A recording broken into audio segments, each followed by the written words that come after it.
If you start training, one of the first supplements that get recommended to you is creatine. And today we will do a deep dive into what creatine is, what it does inside our body, and we will also be busting a lot of myths today. Or are they actually myths? Creatine is a compound made out of 2 non-essential amino acids and 1 essential amino acid. The 2 non-essential amino acids are arginine and glycine, and the essential one is methionine. Once you consume creatine, creatine gets stored into your muscles or brain cells. And the reason why creatine has an ergogenic effect, meaning it can boost your performance, is as follows. Every single cell that has a nucleus produces ATP. ATP is your energy currency, if you so will. When you undergo an intense training session or set, so for example, when you're sprinting or lifting weight, your body requires for the first few seconds ATP. After that is over, it goes to your creatine phosphate storages. And the fuller your creatine storages are, the longer you can sprint or the longer you can lift weights. Meaning you can sprint a little bit longer or squeeze out 1 or 2 reps more. This is why creatine is so popular amongst athletes. But be aware that according to science, 20 to 30% of the people are non-responder, meaning that in those people, creatine can probably not get inside the cells or the storages are already full to begin with. Hence, creatine doesn't seem to have any effect at all and you excrete it. Having said that, let's answer some common questions regarding creatine. There are well over 500 peer-reviewed publications regarding creatine supplementation. And it's still a little bit baffling to me why there are so many myths out there regarding creatine. Because if you look into the science, it becomes pretty clear that many of those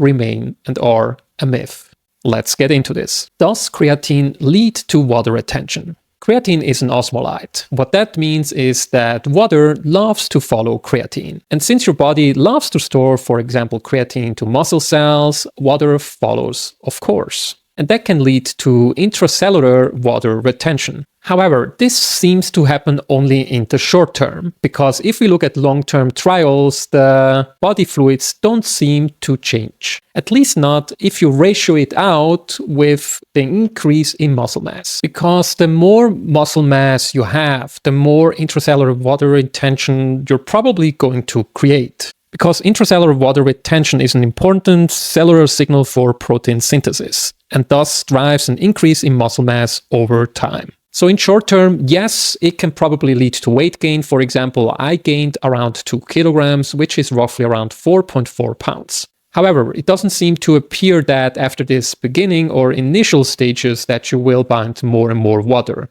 And the next question is one of the most frequently asked questions I get about creatine. Does creatine supplementation cause kidney damage or renal dysfunction? It's worth noticing that we have well over 20 years of creatine research. And survey data indicates that roughly between 8 to 74% of athletes take creatine. So even if we go with the low number of 8%, that means that 1,000 athletes have been taking creatine for several decades. And so far, looking at all the research, no adverse effects have been documented. But where does this myth actually come from? It probably stems from a study published in 1998 and a poor understanding of creatine and creatinine metabolism. What is creatinine? Creatinine comes either from the food you're eating, so probably from meat if you consume any meat, and creatinine is also the normal breakdown of muscle tissue. The more muscle mass you have, the more creatinine you're going to have in your blood, and hence the more creatinine your kidneys are going to excrete. And another factor that can lead to higher creatinine levels is, of course,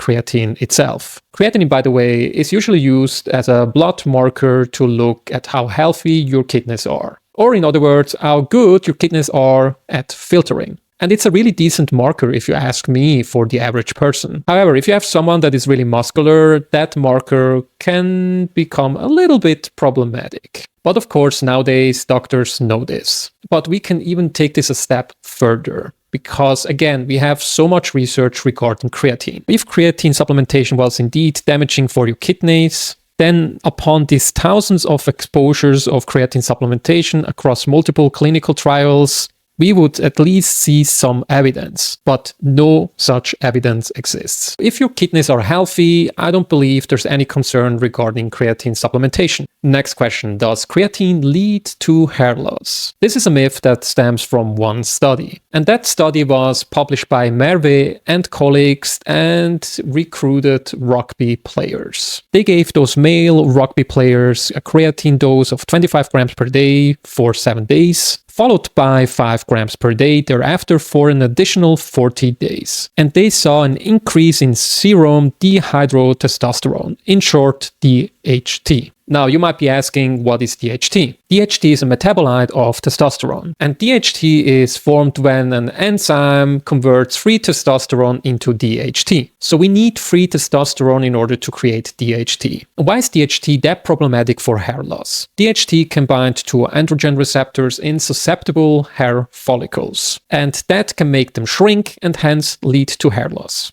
However, the study published by Merve had some flaws. No increase in total testosterone was found, and free testosterone was not even measured.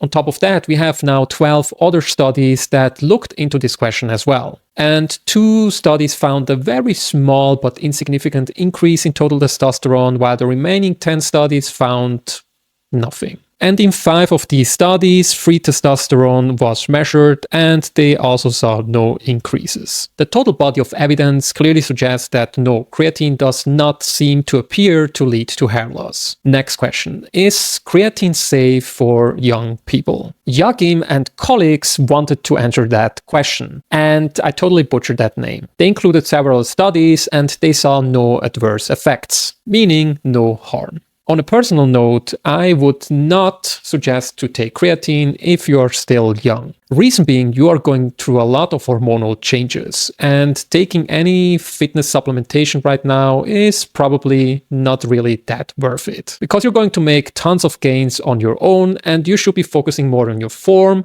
and creating healthy habits. I personally waited for a really long time before I started taking creatine, but that's just me. Does creatine lead to fat mass? That's also a question that gets asked quite frequently. And to answer that question, the researchers included studies done on the older population, so at people that are more than 50 years old, because that population tends to pack on fat mass a little bit better than the younger population. Forbes and colleagues conducted a systematic review and meta-analysis of randomized controlled trials. They included over 600 participants. The participants supplementing with creatine had a greater reduction in body fat percentage. It's worth noticing that if you take creatine without doing any resistance training, it's probably not going to have the same effect. It's probably the same if you're actually upping your protein intake without doing any resistance training. Your body needs a reason to adapt. And metabolic adaptations only happen if your cells undergo a stimulus. Next question, is the loading phase required? The loading phase refers to the initial phase when you start taking creatine. You take creatine in high doses for 5 to 7 days. High dose here means that you are taking at least 20 grams of creatine per day. That will, according to science, fill up your creatine storages faster. However, I would personally not recommend it unless you have a reason to do so, because you're saving yourself money if you start taking 5 grams on a daily basis. Whether we'll get there in 5 or 7 days or in 28 days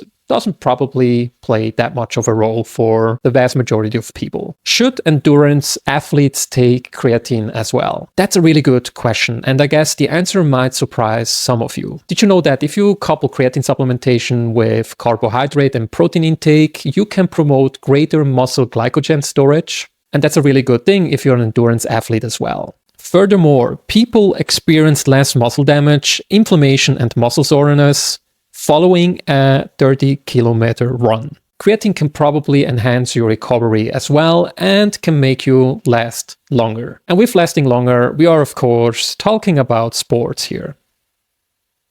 Which form of creatine is the best? Creatine monohydrate is not only the most cheapest one, but also the most studied one. And to summarize science in a nutshell, my recommendation is for you to keep continuing taking creatine monohydrate. Other forms are at minimum just giving you the same effect to a higher price. Which is the best time to take creatine? The short answer here is timing doesn't seem to matter that much. The most important thing is that your creatine phosphate storages are full. A little side note, one of my clients experienced digestive problems. He took creatine on an empty stomach. So my suggestion for you is to take creatine after your first meal. And we made it! Thanks for sticking through, and I hope you learned a lot during this video. If I failed to answer one of your questions regarding creatine, feel free to drop it in the comments. Thanks for watching, and I'll see you next time.